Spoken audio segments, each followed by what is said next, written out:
In a survey of 25 students, it was found that 15 had taken mathematics, 12 had taken physics and 11 taken chemistry.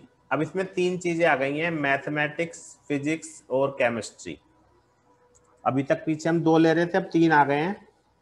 तो तीन वालों के लिए हमारे पास एक वेन डायग्राम मेथड भी होता है और एक फॉर्मूला भी होता है।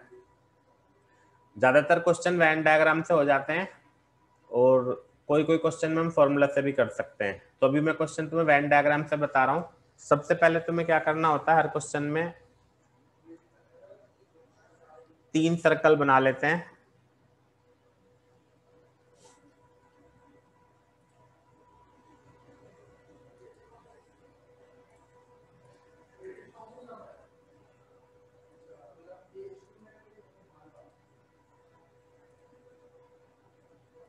इस तरह से बनाते हैं, देखो एक ही हो गया,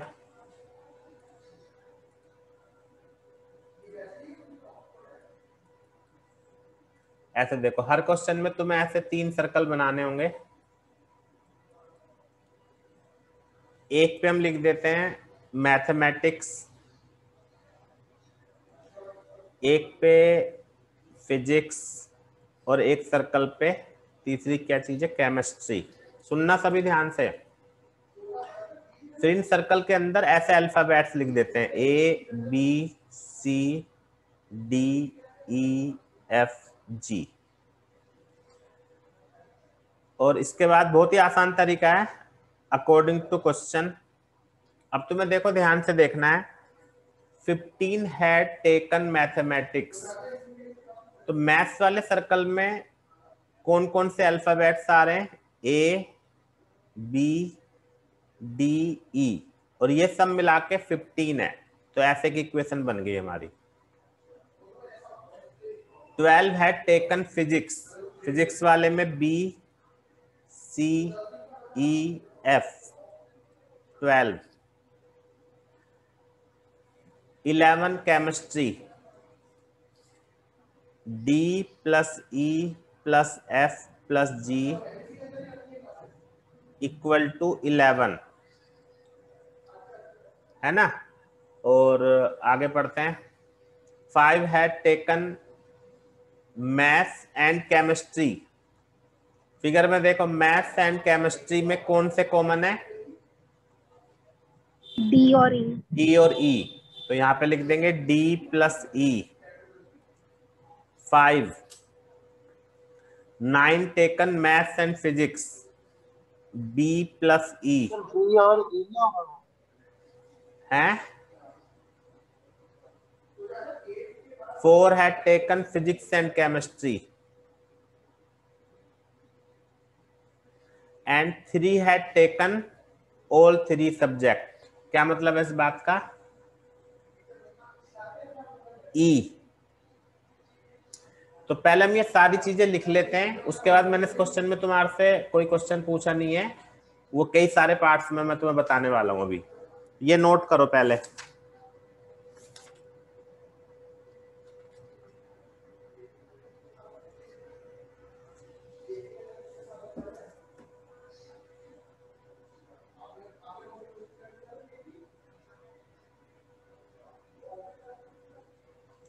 अब हम क्या करेंगे, ये सारी वैल्यूज निकाल लेंगे।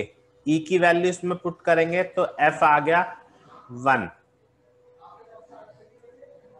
ई की वैल्यू इसमें पुट करेंगे तो बी आ गया 6।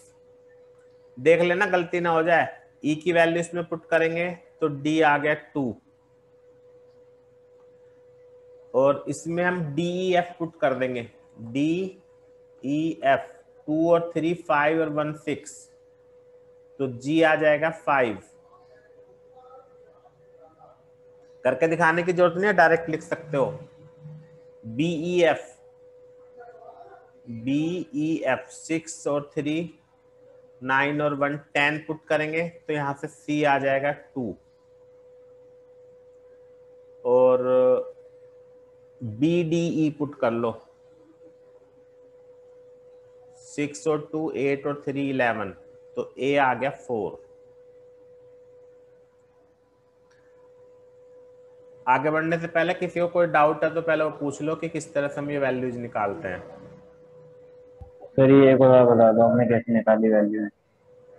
ये जो इक्वेशन लिखी है समझ में आ गई, यहाँ से देख देख के लिखी है। हाँ। तो बस फिर तो कोई भी बात नहीं है। देखो मैं बता रहा हूँ, ये ई की वैल्यू इस इक्वेशन में पुट कर दो, इसमें ई की वैल्यू पुट कर दो तो एफ निकल गया 1, इसमें ई पुट कर दो 3 तो बी निकल गया, इसमें ई पुट कर दो डी निकल गया। समझ गया? जो जो वैल्यू मिलती जा रही है उनको पुट करते रहो। इसमें ठीक। डी ई एफ तीनों को प्लस कर दो, डी ई और एफ, तो 2 और 3 5 और 1 6 पुट करेंगे तो जी आ गया। ठीक है। ठीक है। अब देखो क्वेश्चन कैसे पूछे जाते हैं। एक ही क्वेश्चन में बहुत सारे पार्ट पूछ सकते हैं। मान लिया उसने तुम्हारे से फर्स्ट पार्ट में पूछा है find the number of student that had taken only chemistry. अब बताओ इसका आंसर क्या होगा तुम्हारे हिसाब से? सर 5। सर 5।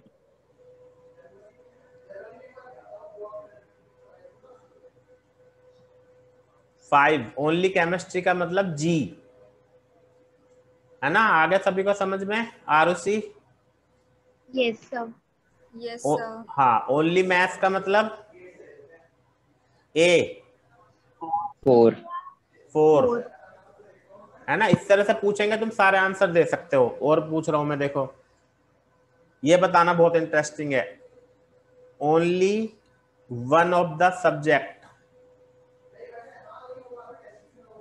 इसका आंसर मुझे सबसे चाहिए, चाहे गलत हो चाहे सही हो, सब अपने हिसाब से बताओ।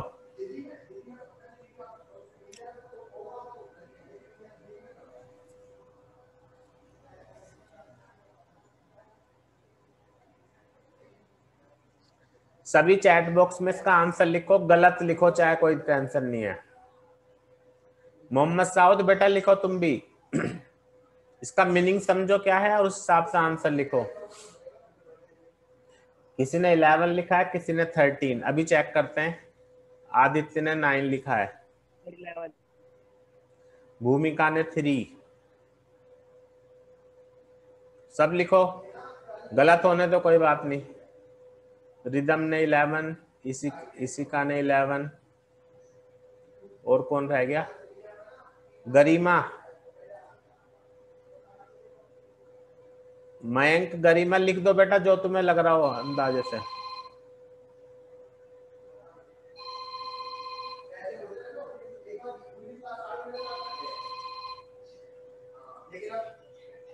ओनली वन का मतलब है जो केवल एक सब्जेक्ट पढ़ते हैं,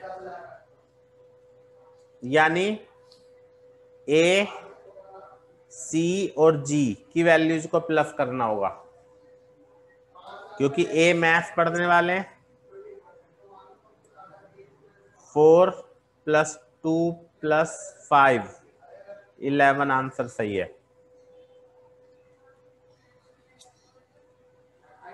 है ना? नेक्स्ट पार्ट, फोर्थ,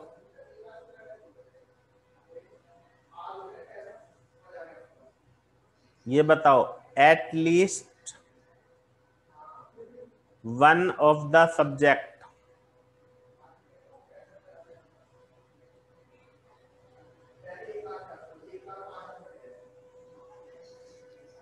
ऐसे कितने हैं जो कम से कम एक सब्जेक्ट पढ़ते हैं?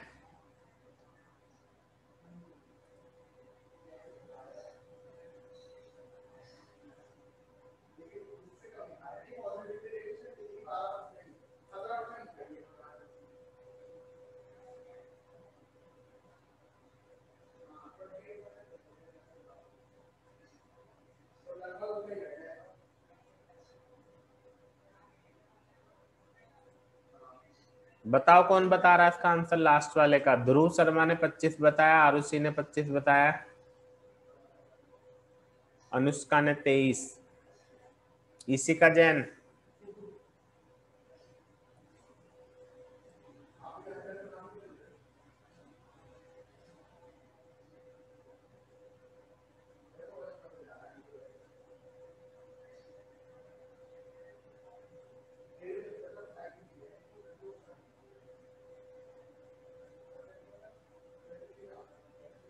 मैं किने 23 बताया। देखो आरुषि तुम्हारा ये गलत है।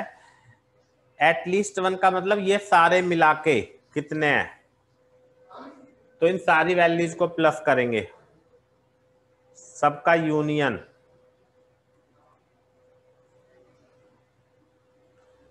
तो कितना आ रहा है वो चेक कर सकते हो। 3 4 10 12 17 19 4 23 23।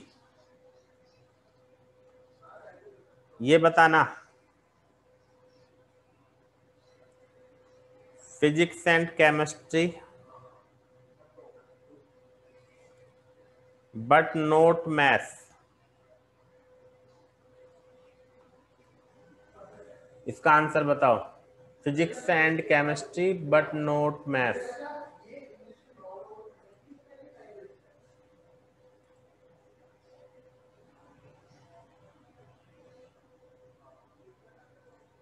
आरुषि ने आंसर सही लिखा है, और बताओ सब। शिवानी का गलत है। Physics and chemistry but not maths, इसको हम यहां से समझेंगे। फिजिक्स और केमिस्ट्री में ये सब आ रहे हैं B E D G F C, लेकिन उसमें से हमें ऐसे लेने हैं जो फिजिक्स भी पढ़ रहे हैं और मैथ्स भी पढ़ रहे हैं, बट सॉरी फिजिक्स और केमिस्ट्री बट नोट मैथ्स, यानी इनको हटा दो, यानी एफ आंसर होगा बस।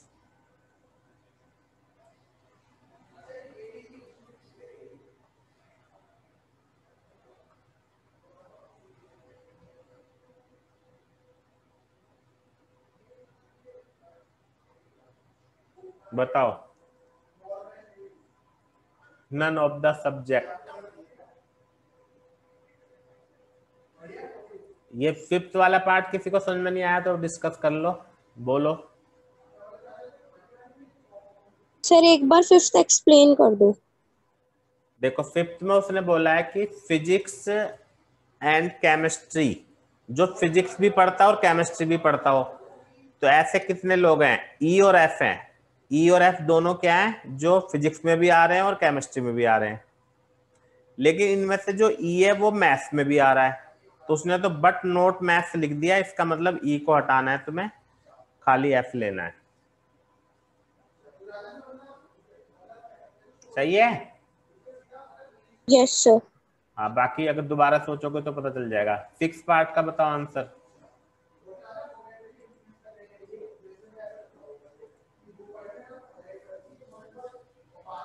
सर 2। 2, क्योंकि 25 टोटल है और 23 यूनियन है, तो 2 आंसर आएगा।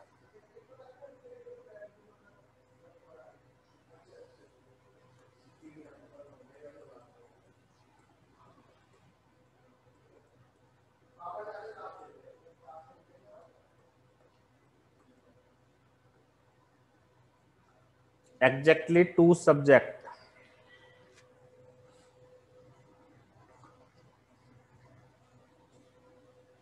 जल्दी बताओ, फिर क्लास खत्म करेंगे।